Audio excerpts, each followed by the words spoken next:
देखो, जॉब करके बहुत कम लोग हैं जो रिच बन सकते हैं। कि आपने एक स्टार्टअप ज्वाइन करी, आपको ईसॉप मिल गए, फिर बाई चांस वो स्टार्टअप के बहुत सारे राउंड हो गए, आप टिके भी रहे, रिट्रेंचमेंट भी नहीं हुई वहाँ पे। उसके बाद फिर वो कंपनी ने ईसॉप बायबैक का प्लान भी निकाला अच्छी वैल्यूएशन पे। ये सारी पॉसिबिलिटीज़, प्रोबेबिलिटीज़, और ऐसा नहीं है कि नहीं होती।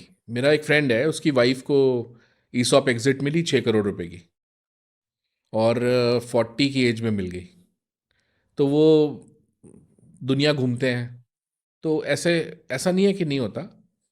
और कुछ वाइज इन्वेस्टमेंट डिसीजंस भी अगर आप टाइम टू टाइम लो, जैसे कुछ पोर्शन आप फिक्स्ड इनकम में डालो, जिसमें स्टैंडर्ड आपको एफडी का रेट मिल रहा है, इंटरेस्ट रेट मिल रहा है, लेकिन कुछ पैसा आप वाइजली इन्वेस्ट करके डालो।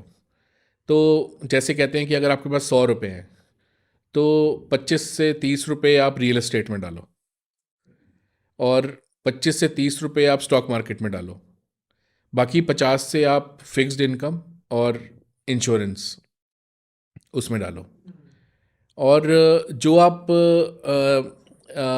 स्टॉक मार्केट में डाल रहे हो, वो आप ये मान के चलो कि आप ऐसी कंपनीज में डाल रहे हो जो लॉन्ग टर्म में ग्रो करना चाहती हैं।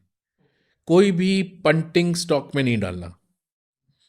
और लॉन्ग टर्म कंपनीज में ना, जब ग्रोथ होती है, तो जो स्टॉक मार्केट का प्राइस होता है वो कंपनी की जो फाइनेंशियल परफॉर्मेंस रहती है उसके मल्टीपल्स में चलता है। यानी अगर कंपनी ने रेवेन्यू 50% ग्रो कर लिया, तो हो सकता है उसका स्टॉक 2 गुना 3 गुना हो जाए। और अच्छी कंपनीज का होता ही है, क्योंकि वो परफॉर्म अच्छी करती हैं उसमें। वो आप डाल के चलो। और अगर आपको लगता है कि नहीं, मुझे इस शेयर मार्केट में डायरेक्ट एक्सपोजर नहीं लेना, तो आप सही म्यूचुअल फंड चूज़ करो, ताकि कोई मैनेजमेंट हो जो उस पैसे को इन्वेस्ट करके बना रही हो।